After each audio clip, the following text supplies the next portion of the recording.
In this lesson, we're gonna talk about micro interactions. But first,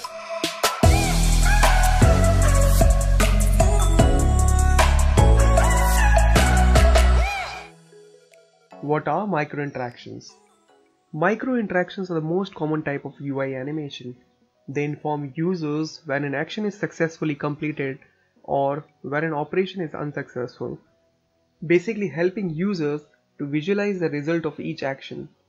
When you press the like button and see that your like has been added with a quick color change, copy under the like change, and a subtle scaling up of the icon, that is a case of micro interaction. The most common type of micro interaction we come across are the input fields. When instead of an email address we write a name, the interface gives an error with a subtle animation which grabs the focus and helps us understand what has gone wrong. Battery charging, pressing a button, moving a toggle, scrolling down a page, these are all examples of micro interactions. They are quick, subtle, and very much important. Small but powerful UI elements which needs animation to communicate with the users. These are called micro interactions.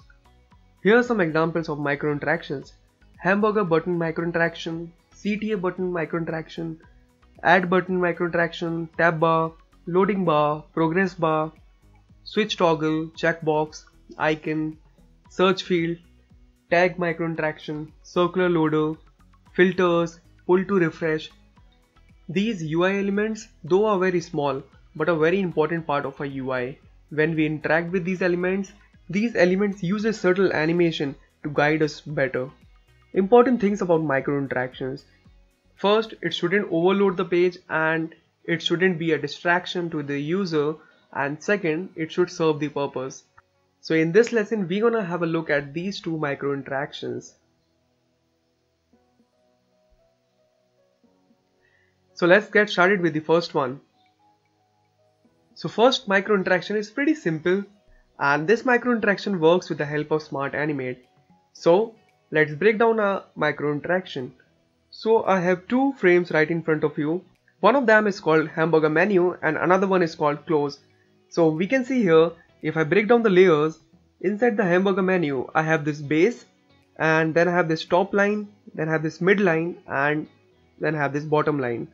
And for the close I have the same base, but for the base inside close frame we have corner radius of 200, and for the hamburger menu base we have corner radius of 100, and inside the close we have the same top line, mid line, and bottom line.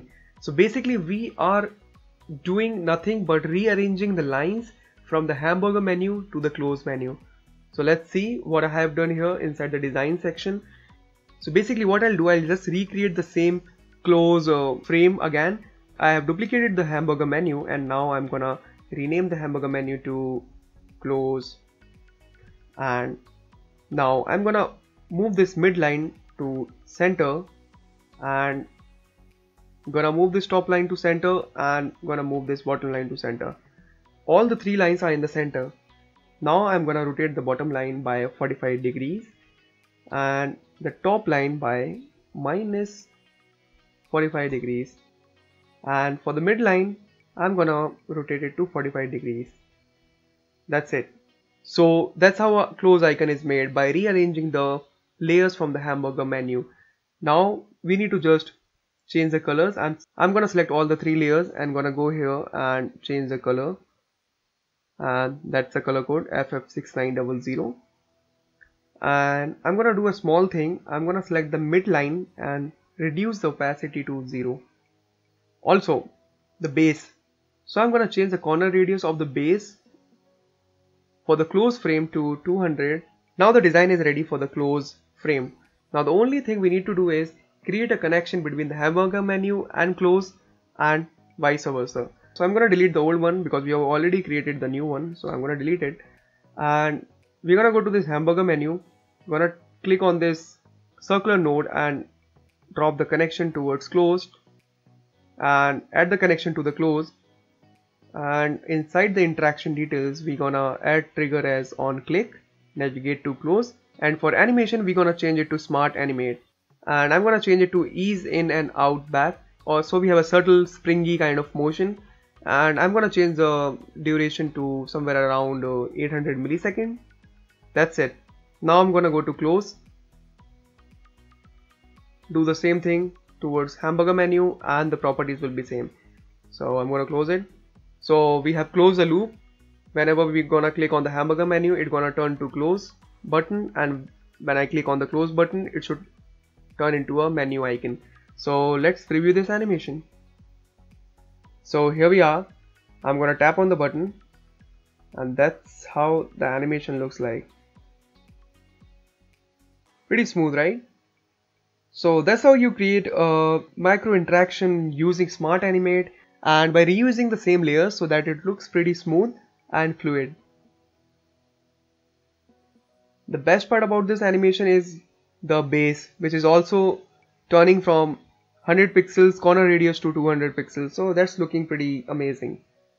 So let's get back to our second animation. So for the second animation, I have these 3 frames. What I'm gonna do, I'm gonna delete all the frames from here so we can start from scratch. So for the frame 1, I have 2 spheres and another line. And what we are animating here is the line is traveling from position 1 to position 2 and from position 2 to position 3. So let's get started. I'm gonna just duplicate the frame and I'm gonna move this sphere, or let me rename the sphere to sphere 1 and 2 so that we don't have much more confusion here. So we have the mid one as sphere 1 and the last one as sphere 2, and same goes here, mid one sphere 1, last one sphere 2. I'm gonna move the sphere 1 to the end of this line and bring the line in the center, or I feel like something is not in the center. Yeah, so things are not in the center. I'm gonna put everything in the center, and now everything is in the center.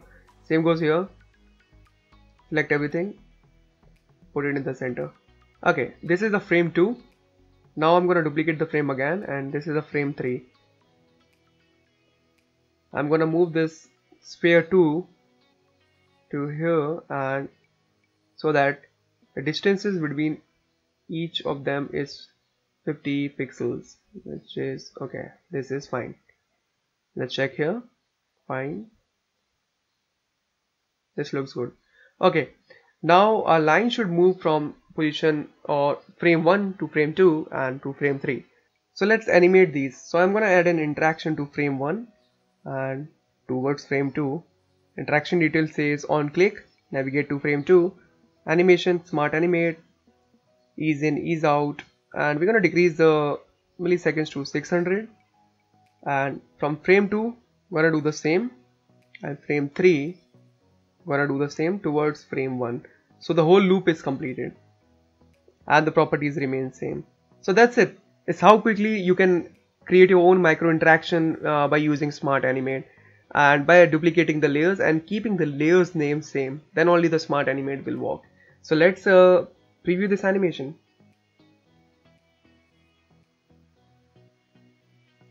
We didn't move the play icon to the first frame of our animation which we want to preview. Now it's on the frame 1, and that's fine. And yeah, this looks pretty fine. Let's click on restart. I click here. Amazing. So this is our sweet second micro interaction. As you can see here, the line is moving and the sphere is going back to its position. It's so fluid, and doing nothing here. We have just given the initial and the final position, and the rest of the job is done by Figma. And by adding proper easing properties and a proper duration, we can create a fluid animation like this.